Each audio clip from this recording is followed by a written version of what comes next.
მოგესალმებით. საქართველოს ნაკრები ოქტომბერში მსოფლიო თასის ორ შესარჩევ მატჩს გამართავს და ორივე სტუმრად. ჯერ ესპანეთთან 11 ოქტომბერს, შემდეგ კი თურქეთთან 14 ოქტომბერს. ამ ორ თამაშზეა დიდწილად დამოკიდებული ითამაშებს თუ არა ჩვენი ეროვნული გუნდი ფეხბურთის უმთავრეს ფორუმზე. არის 5 ფაქტორი, რამაც მნიშვნელოვანი გავლენა შეიძლება იქონიოს თურქეთთან მატჩის შედეგზე.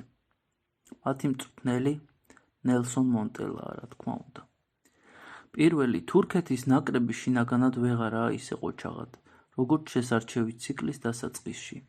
ვიცით, თურქულ საფეხბურთო თემში არსებობდა განწყობა, რომ ესპანეთის სიძლიერის მიუხედავად ამ ნაკრებს შეეძლო ებრძოლა ჯგუფში პირველი ადგილისათვის.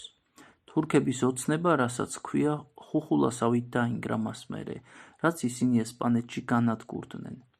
საქართველოსთან მატჩი ერთ-ერთი გადამწყვეტი იქნება ვინჩენცო მონტელასათვის. იტალიელი დამრიგებელი თურქეთის ნაკრებში დიდი ამბიციით მივიდა. ბოლოს და ბოლოს საქართველოსა და თურქეთის ნაკრებებს შორის არც იმხელა სხვაობაა, რომ 3 პრინციპული მატჩიდან 3-ვე მოგვიგონ. ვფიქრობთ, ზუსტად ეს ფაქტორი იქნება საქართველოს ნაკრების მოთამაშეების ერთ-ერთი მთავარი გამაღიზიანებელი ამ შეხვედრის წინ. ძალიან დიდი იმედი გვაქვს, რომ საქართველოს ნაკრების ფეხბურთელები ამჯერად აღარ დაუშვებენ ისეთ შეცდომებს, როგორებიც დაუშვით თურქეთთან მატჩის პირველ შეხვედრაში. რომ არა ის შეცდომები თითქმის დარწმუნებით შეგვიძლია დავწეროთ, რომ თბილისური მატჩის შედეგი სხვა იქნებოდა. რა თქმა უნდა, ესპანეთთან და თურქეთთან საქართველოს ნაკრების სათამაშო სქემაზე უფრო დაწვრილებით მაშინ დავწერთ, როცა ეს თამაშები მოახლოვდება.